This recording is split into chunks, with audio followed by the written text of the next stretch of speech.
This is a SnapEd New York video presentation.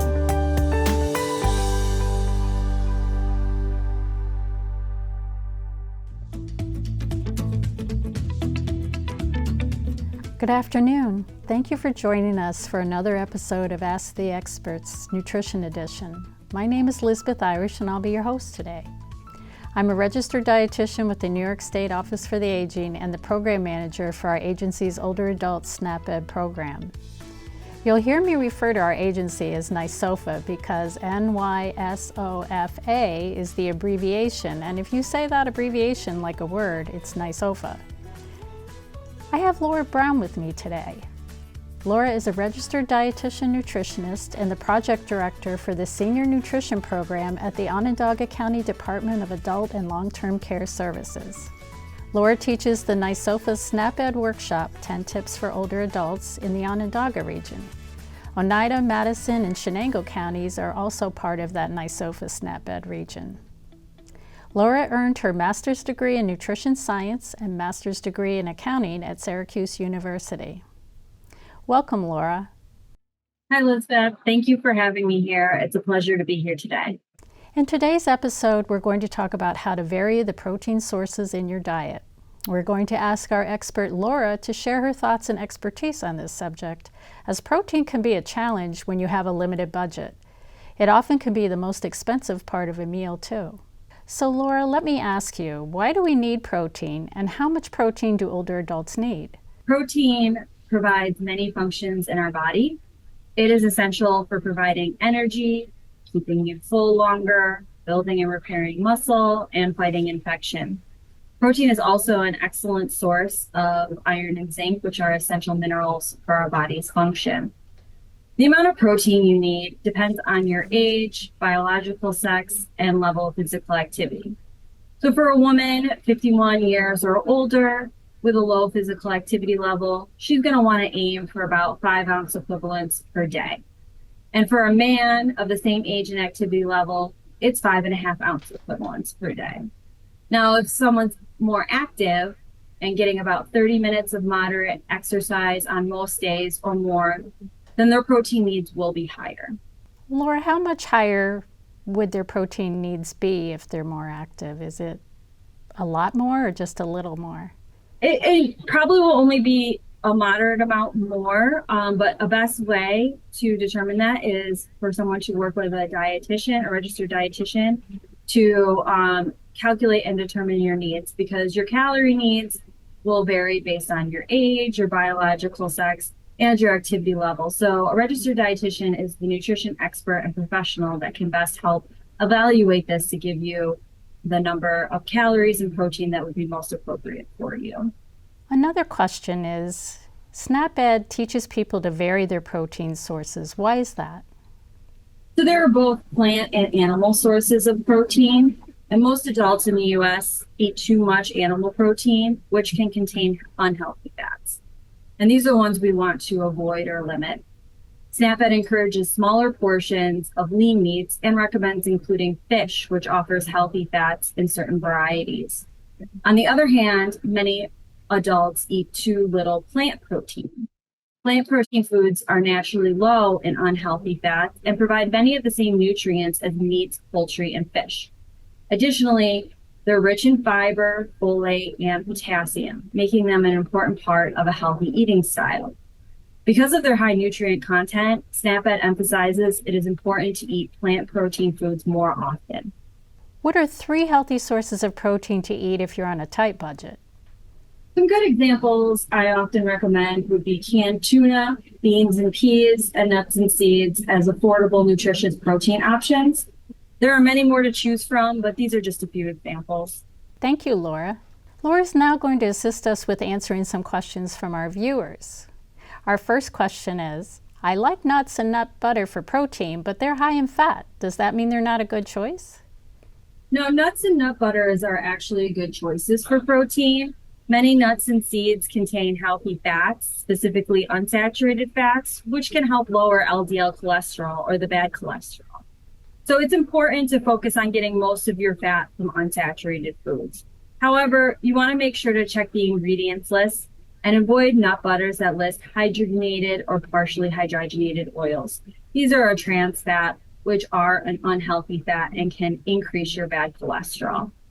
Also, because nuts and seeds are calorie dense, it's best to stick to small portions to keep the calories in check. So nut butters and nuts are good sources of protein, but we want to be mindful of the portion size and pay attention to those lists of ingredients to make sure we're getting those sources of healthy fats and avoiding the unhealthy fats.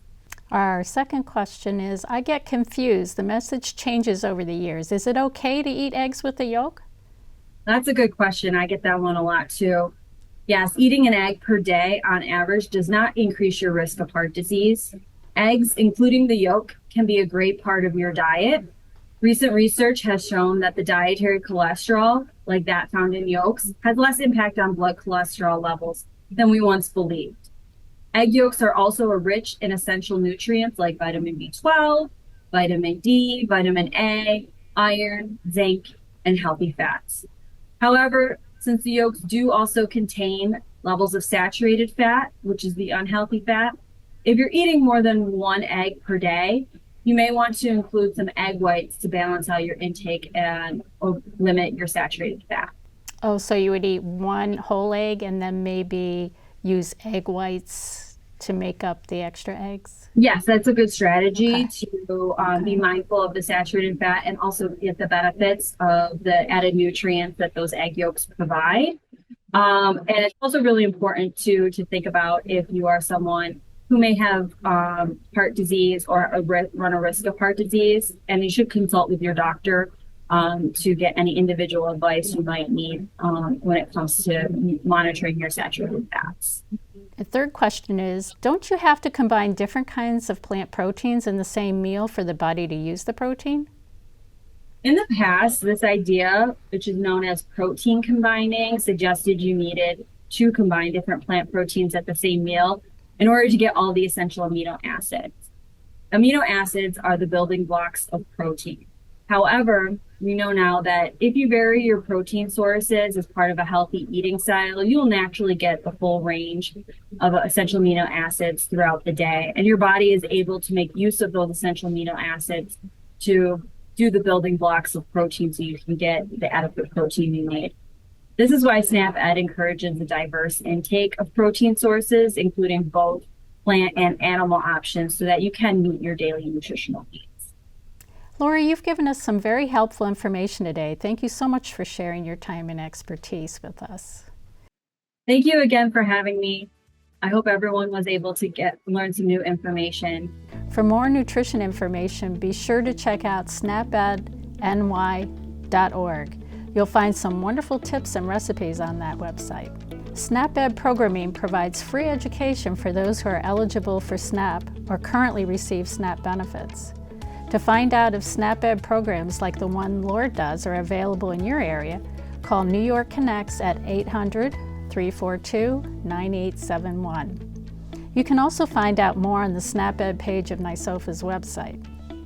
Thank you to all our viewers for sharing their time with us. Our SNAP-Ed nutrition experts want to help you save time, save money, and eat healthy.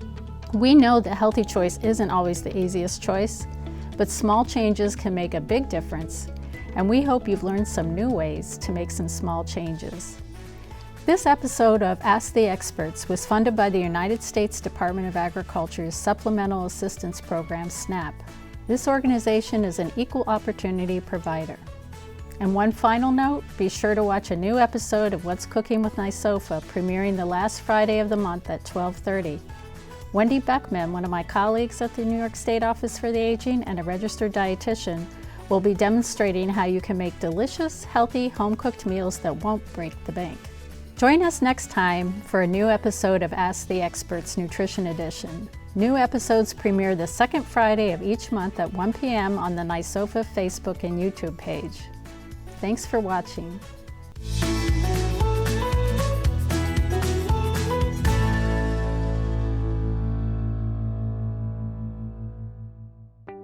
Thank you for joining us today. We know the healthy choice isn't always the easiest choice, but small changes can make a big difference. Start today by getting involved with SNAP-Ed New York. This program is free for those who qualify or receive SNAP benefits. We want to help you save time, save money, and eat healthy. Learn how SNAP Ed can make a difference in your life. For more information and to find your local program, visit snapedny.org. This material is funded by USDA's Supplemental Nutrition Assistance Program. SNAP. This institution is an equal opportunity provider.